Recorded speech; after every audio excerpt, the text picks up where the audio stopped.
Welcome to the Ricky Matthews Show from the Citizens Bank Studio. We're so happy that you joined us today. And as we continue to celebrate the men and women who are making coastal Mississippi such an amazing place to live, work, and play, in Mississippi for that matter, because as you know, the show on Thursdays has branched out into other markets across Mississippi, and we're excited about that. We'll continue to add markets and days as we go forward, and it's a great opportunity to be able to share what's happening in coastal Mississippi with the rest of the state, and to the rest of the state, share what's happening there with folks in coastal Mississippi. So it's been a lot of fun doing this show. Hey, I don't have any big statements to read today. We've got a really interesting show today because my friend Mac McDonnell, who's executive director of the Coast Coliseum, is going to be joining me for the first segment.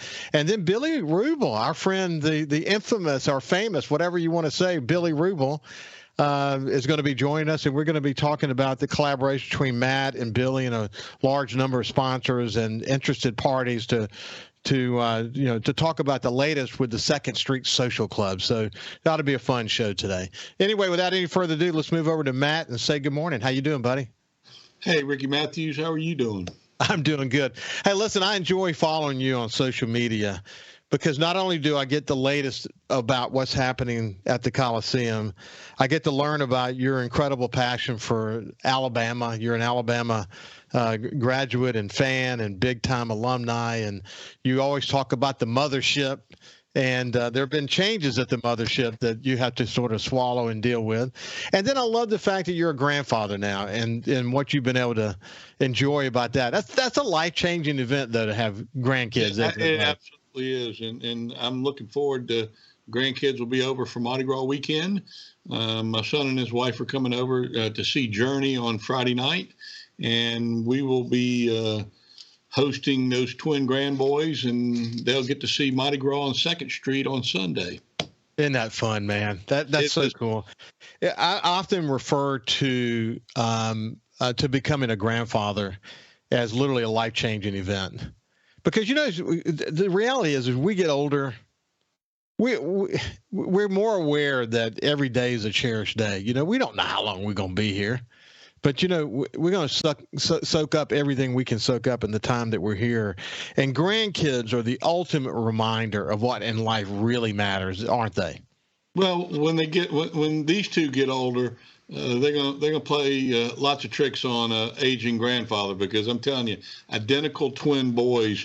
I'm having difficulty now, and I still think that my mind's pretty sharp, but telling them apart is just gets harder and harder every day. So I would imagine when they figure out the hustle, it's going to be very profitable for them. Hey, listen, I have really good friends in the Mississippi Delta, the Dunn family, and Travis Dunn, my dear friend up there, and his wife Paige, have identical twin boys, Alan and James. And they're both redheaded and amazing and so much fun to be around. But one of them has actually a scar, just a small scar. And literally, even his father today, that's the way he tells them apart. Well, I'm not wishing to inflict any pain on my grandkids. Maybe we can just like one wears blue and one wears red, and that way I know I can tell them apart. We're gonna have to. You know what, man? That's just gonna set you up in the future. That's all they're gonna do. Believe me, I'm already dealing with it. They're gonna change shirts, and life will be like that.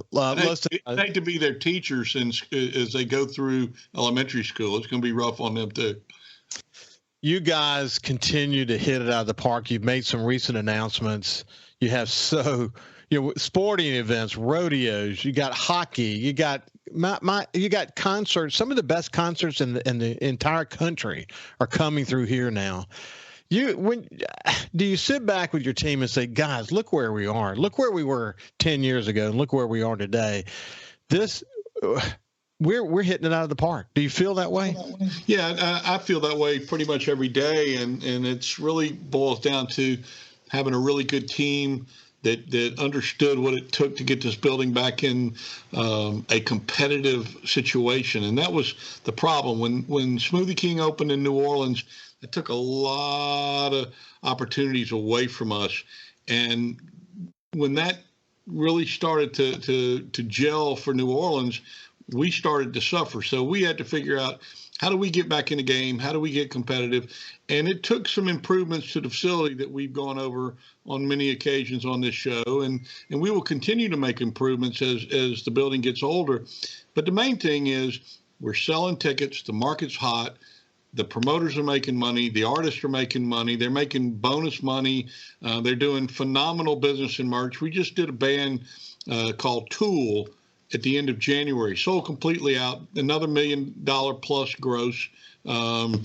Their merchandise was the biggest in the history of the building at over $300,000 in sales in 5 hours. Now, contemplate that for just 1 second. Could you imagine any store in Edgewater Mall doing $300,000 in sales in 5 hours? Maybe during Christmas, I'm not sure. Well, Matt, you know the merchandise business well. You've been around it all your life, and you know it well. So the reality is, when I think about that kind of selling within that many hours in one day, what is it that's unique about what Tool was doing that created that? Is it what's the creativity on the merchandise itself, the way they presented the merchandise? What was it? I think it's a combination of that, the uniqueness of their merchandise, but also the fact that they don't tour that often, and their fans are very devoted and loyal, and they're a poster band, just like Dave Matthews and Fish and Widespread Panic. Those bands make a lot of money selling posters, and so does Tool. And Tool posters now are collectibles. You can go on eBay and some of these third-party sites and see these posters selling for 4 and 5 times the amount they sold for a week ago when folks came and bought them here at the show. And that happens all over the country.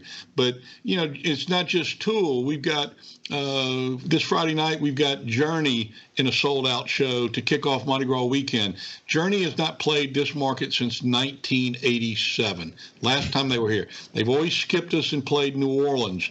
And to get them back was a big, big thing for me personally. It was one of the first shows I did when I went to work at this building in 1986, because they came in early in 87. And it was a phenomenal show then. It'll be a phenomenal show now. We roll right out of that. We go back to hockey. From hockey, we go into a sold-out show with a band called Disturbed. Kyle, I know you're familiar with it.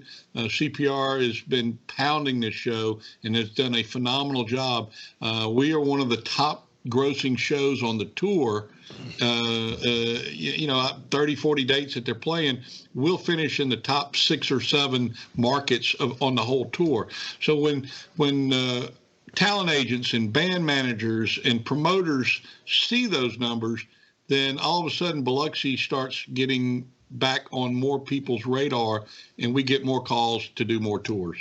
You know what's interesting, and you and I chatted a little bit about this before, but it is another, this experience that you just described around CPR is worthy of noting again that, in a fragmented world, as the digital media takes off and choices take off and people have all these chances to take their time on their mobile phone and whatever, the fact that radio continues to perform well. I say that really across the state, but certainly that's true here in coastal Mississippi.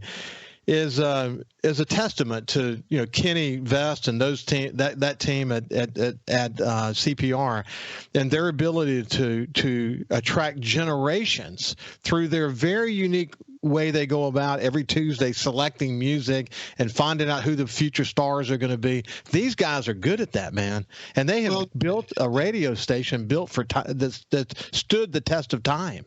It's not only that, but radio listeners are loyal people for the most part. I mean, they get stuck on a station, they're going to stay with it. And as they outgrow it, their kids start doing it. And that's where you're talking about the generational change. But I got to tell you, though, in terms of radio station partners, radio station strength, when it comes to promoting shows in a particular market, I put Kenny Vest and CPR up against anybody in the country. That's how talented they are. That's the success that we enjoy when we get to when we're able to do shows with them. Tool was a show that they were involved in, completely sold out, way in advance. Disturbed has overperformed in my expectations. I thought the show was good for 6,000 or 7,000 people. Now it's going to do 9,000 people. I got to give the station a lot of credit for that. We just announced today a show in November with Creed and special guest Three Doors Down. That show most likely will sell out, and a lot of that will have to do with the effort and the energy that's put forth by Kenny and the team at CPR. Yeah, we've told the story. We've had Brad on to tell the story, but CPR's role in actually discovering Three Doors Down is a story in and of itself, and the role that the Coast Coliseum played with CPR Fest and Three Doors Down. Really, what a great story. Hey, when we come back on the other side, I actually want to know, how do you have a hockey ring, ice, and then have big trucks and rodeos and concerts? It's a great story, actually. We'll see you more with Mac McDonnell when we come back on the other side. Well, listen, we talk all the time here on the Ricky Matthews Show from the Citizens Bank studio about the economic engines that exist all across coastal Mississippi. I talk about them all the time, the bookends and Ingalls and Chevron and Stennis Space Center and hospitality and the casinos, and what Jerry St. Pé has just sort of driven into my head, and now I'm driving it into your head, that we can't take them for granted. We can't take these blue chip industries at Stennis and all the components of tourism. We can't take them for granted, because if we do, we can't assume that they're always going to be here. I say the same thing about the Coast Coliseum. The Coast Coliseum and Convention Center is sitting there with this team working hard. They're breaking records. It's so easy to take them for granted. It's so easy for all of us just to assume they're always going to be there and they're always going to do great. That's not the way it's been. They've had to go through trial and tribulation. They've had to do blood, sweat, and tears. They've had to invest millions of dollars. They've had to have great leadership. They've got a great team there. They didn't get where they are now by circumstance or by happenstance. They got there because they planned to be here, and they drive every single day to do better than they did yesterday. Look, Matt, this is a speech you could give. I'm with Mac McDonnell, the executive director of Mississippi Coast Coliseum and Convention Center. But when you're having success, it's easy to take it for granted. It's easy to say, they're going to get these concerts, or they're going to get these rodeos, and hockey's just going to be here. That's not the way it works, is it, my friend? No, sir. It's all about relationships. It's how you treat your clients, your customers. And you know what, you would think, after all these years, it gets easier, but it really doesn't. It gets harder because there's more demands placed on the building to do things to enhance guest experiences. There's more demands put on the venue by the artist in terms of things that they need now. Technology has changed rapidly and continues to change rapidly. And those are things that we have to keep up with in order to stay competitive. And the key word is competitive, because there's markets out there that are building amphitheaters. There's markets out there that are building new arenas or spending millions to upgrade their arenas, because it is economic impact, and it does drive a lot of business and creates a lot of jobs, not just here, but throughout the tourism industry. And we're going to keep doing what we're doing. But no, we don't take that for granted. And we have to always be cognizant of the fact that if we don't have our shows and our promoters, then we don't have any content. And without content, we don't have customers. Hey, listen, this may be a blast from the past for you, but I knew Brian Becker, who from Pace Concerts. You remember them well from Houston. Brian was in the industry for a long time. Yeah, I actually considered going to work for them way early, like in the 80s, and went over and visited with them. We have a mutual friend, and of course their family ended up getting involved in the Sanger in New Orleans in a big way, as you know. Right. But anyway, you think about the way it was back then, how many promoters there were, and it was pretty fragmented. Today, there's been a lot of concentration, a lot of centralization into only a few. So if you don't have great relationships with those few, go ahead. You almost went to work for Live Nation. I kind of feel like we do work for them a lot of the times because of like I say, the demands that are put on to produce the shows that they're routing through here. But in order to be competitive, you have to do that because the other markets have to do it, and they're doing it, and they don't have to play Biloxi. They can bypass Biloxi and go somewhere else. So no, we're going to keep that going. But in terms of the promoters, Ricky, there's not as many as there used to be, and you're absolutely correct about that. So therefore, the relationships and the execution becomes even more important. But there's still enough independent promoters out there that we continue to recruit and try to hold on a second. Let me put this on pause. Yeah, that's okay. No problem at all. That's that means that business goes on. Yeah, but we keep trying to cultivate those guys because of the fact that when you can catch a couple of shows from an independent promoter every year, and then you add another couple of shows from another national promoter that hadn't been in the market. Journey's an example of that. Tool is an example of that. Those promoters hadn't been in this building in years.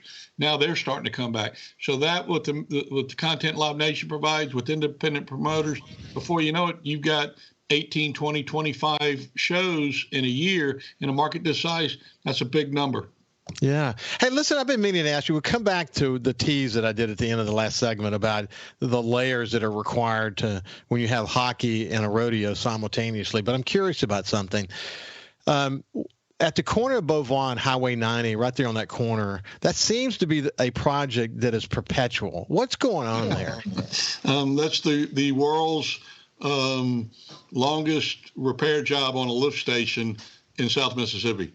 I met with the contractors last week, and they are getting closer to wrapping it up. But it all goes back to all that infrastructure that's being run in West Biloxi along Highway 90.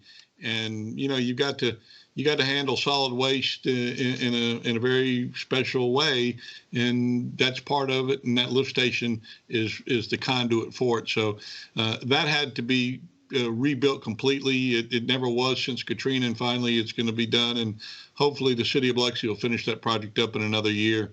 But that's a massive project that they've done. And so far there's been some growing pains with it, but we've worked through it, and they have worked to try to make sure we can work through it. Yeah, literally, I don't think I've ever seen a corner involve construction as long as that corner has been involved in it. We're now on 16 months. I joked with the guy. I told him we could have built a new Coliseum in the time it's taken to build that lift station. But now you talk about the ice. That ice goes down once a year. We put it down in October, and it lasts until hockey season is over. And we can't delay or have to postpone scheduling events because there's ice on the floor. So we have to play over the ice, whether it's rodeo, monster trucks, basketball, concerts, you name it, we're going to do it. Mardi Gras even is over ice. And it took a while for us to learn how to do it efficiently and to where the customer is not inconvenienced too much by having it that way. But the building, it needs the revenue from all of those events, including hockey, because as we talk about many times, we get no funding from anybody. We have to go out and earn the money that we spend to make payroll and pay insurance and the power bill and everything else. So having an arena that's flexible enough that can go from one event to the other is the key to our success. And it's the key to many public facilities throughout the country. But it does take a great team to pull it off. It takes equipment. It takes a lot of planning. And ultimately, it takes a lot of manpower to make that work. It sounds intense. The rodeo that happened recently, I saw them set up over on the, the northern side of Broadwater with, I guess those were horse stalls that they temporarily put there. That was a massive deal right there. Yeah, and we were very thankful that Beauvoir, the Jefferson Davis Shrine, allowed us to go in there and utilize that property and rent it from them. For years, we were able to use it with an agreement we had with Cotton 4 and Roy Anderson, but they no longer control that section of the old Broadwater Sun Course. Beauvoir does, and they were kind enough to allow us to continue to utilize that. It makes it easier for the Cowboys. Pete McCary and those guys use it to store trailers. Ronnie Toller with Scraping does the same thing. So it's good to have good relationships with your neighbors when you need to have a little bit of additional footprint to do the staging of some of the events that we have to stage for. Yeah, as you and I have discussed before, Pete bought my old house. We live next door to him now. He's made a tremendous investment in Costa Mesa. He loves it here. He built the VIP. That RV park he's building on the corner of Cal and Lorraine and 90. Isn't that something? Be world class. The dollar of that, I'd hate to know the dollar value of the RVs he's got in there when he's full. I'd have to guess it'd be $10-15 million, probably higher than that, maybe $50 million worth of RVs he can put in that park. Yeah, he was telling me about the amount of concrete that they put down there and what it cost. Man, we're talking about he left no stone unturned, man. It is incredible the money and investment they're putting in Coastal Mississippi. Well, and you know what? Those are the things that help us in terms of growing types of events that we're doing. Pete now comes and does 2 car shows a year with us, one in April around our Crawfish Festival, and then in October in conjunction with Cruising the Coast.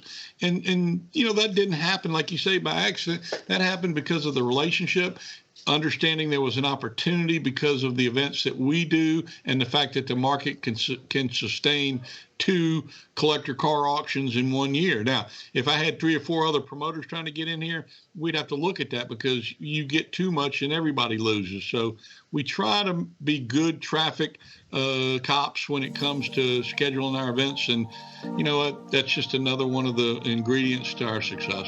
Well, listen, congratulations on all your success and good luck with the Creed and Three Doors Down concert coming up and so many other important events. We'll see you after this break.